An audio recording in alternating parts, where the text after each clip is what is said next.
नमस्कार, मैं पिया सिंह आपके लिए कहानी लाई हूँ औरत के दिल का रास्ता। इस कहानी की लेखिका है रागिनी पाठक। आज दोपहर में रूप की ननद निशी और नंदोई नितेश घर आने वाले थे, तो रूप सुबह से तैयारियों में लगी हुई थी, क्योंकि कुछ भी गड़बड़ हुई तो सबके गुस्से का शिकार उसको ही होना होता। रूप और अभय की शादी 6 महीने पहले ही हुई थी। रूप शांत, हंसमुख और संकोची स्वभाव की थी। इसके विपरीत उसके पति अभय और सास का मानना था कि बीवी और बहू की लगाम कस कर रखनी चाहिए, जबकि ननद और ससुर जी बहुत ही व्यवहारिक और हंसी खुशी रहने में विश्वास रखते थे। लेकिन अफसोस कि पूरे घर में दबदबा सिर्फ सास और अभय का ही चलता था। दोनों अगर किसी की बात सुनते या मानते तो वो सिर्फ नितेश का ही, क्योंकि वो इस घर के दामाद थे। दोपहर में निशी और नितेश जी घर पर आए। हाल समाचार और बातचीत होने के बाद रूप के पति अभय ने रूप को आवाज लगाते हुए कहा, रूप यहाँ आना। आवाज सुनकर रूप भागती हुई हॉल में पहुंची तो अभय ने कहा, जाओ जाकर सबके लिए खाना लगा दो। जवाब में रूप ने सिर्फ कहा और वहां से चली गई। रूप के साथ सबके व्यवहार को उसके नंदोई नितेश बड़े ध्यान से देख रहे थे। रूप सिर्फ सबके सवालों के या तो हाँ में जवाब देती या ना में, और वहां से अपने कमरे में चली जाती। खाना खाने के बाद नितेश ने कहा, भाभी जी, कमाल का स्वादिष्ट खाना बनाया है आपने। पेट भर गया लेकिन मन नहीं। क्यों भाई साहब, सही कह रहा हूं ना मैं? आपकी तो किस्मत खुल गई ऐसी बीवी पाकर। भाभी जी, आप कुछ बोल नहीं रही, क्यों? आप भी तो कुछ बोलिए। ये क्या बोलेगी नितेश जी, वैसे औरत कम बोले ना तो ही अच्छा रहता है, घर परिवार की सुख शांति के लिए।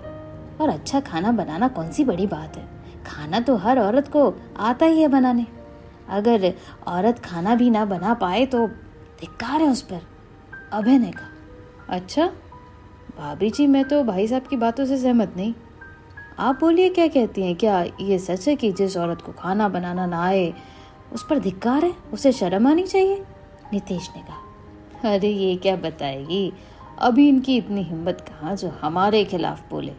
पतियों के खिलाफ वो औरतें बोलती हैं जिनकी लगाम कसकर नहीं रखी जाती। सुखी वैवाहिक जीवन उसी व्यक्ति का है जिसने अपने बीवी की लगाम कसकर रखी है, अभय ने कहा। इतना सुनते ही निशी और नितेश एक दूसरे को देखने लगे, क्योंकि नितेश इस तरह के विचार ना ही रखते थे, ना ही रखने वालों से सहमत रहते थे। तब नितेश ने कहा, अब समझा मैं भाभी जी की खामोशी का राज। भाई साहब, थोड़ा कड़वा होगा आपके लिए, लेकिन सच सुन लीजिए। अब तो आपकी ऐसी सोच होगी मैंने सोचा भी नहीं था।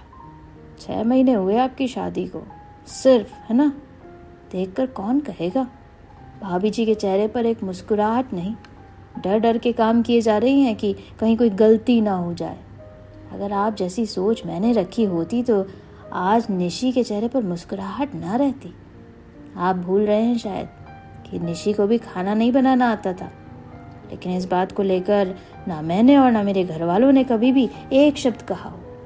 पूछ लीजिए आप चाहें तो अपनी बहन से। आपने एक इंसान से शादी की है, जानवर से नहीं जो लगाम लगाने की जरूरत पड़े। सुखी वैवाहिक जीवन का राज बीवी की लगाम कसकर रखना नहीं, बल्कि उसके दिल में प्यार का रास्ता बनाकर खुद वहां बसना होता है। पत्नी को अगर प्यार और सम्मान दिया जाए तो वो खुद ही पति को देवता बनाकर पूछती है। वो हर बात सुनती समझती है। अरे नितीश जी, आप तो नाराज हो गए, मेरा वो मतलब नहीं था। और आप कहाँ रूप की तुलना निशी से कर रहे हैं, दोनों में बहुत फर्क है, अभय ने कहा। अच्छा, क्या फर्क है, जरा जानूं तो।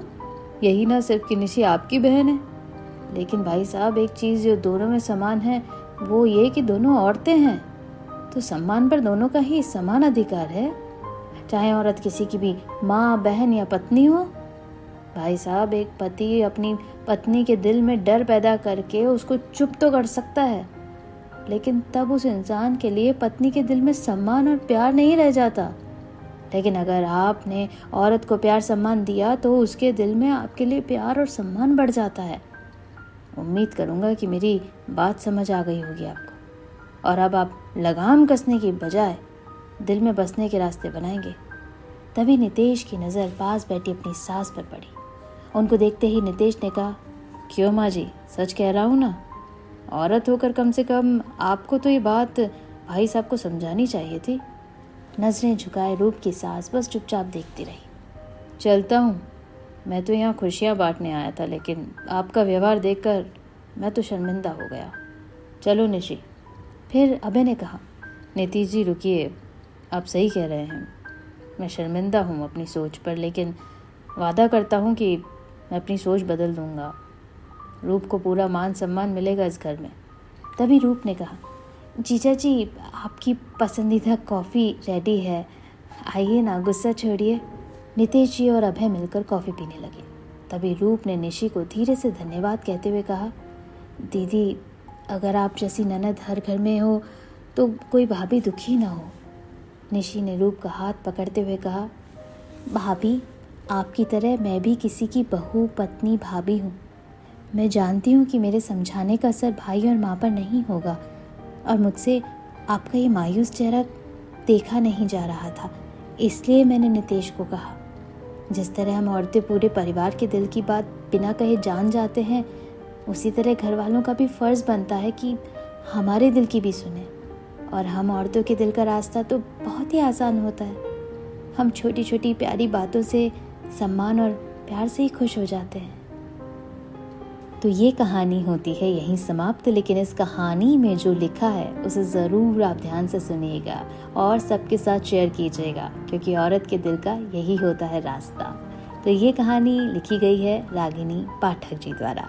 बने रहेगा आप मेरे साथ और ढेर सारी कहानियों का करते रहिए इंतज़ार। Thank you.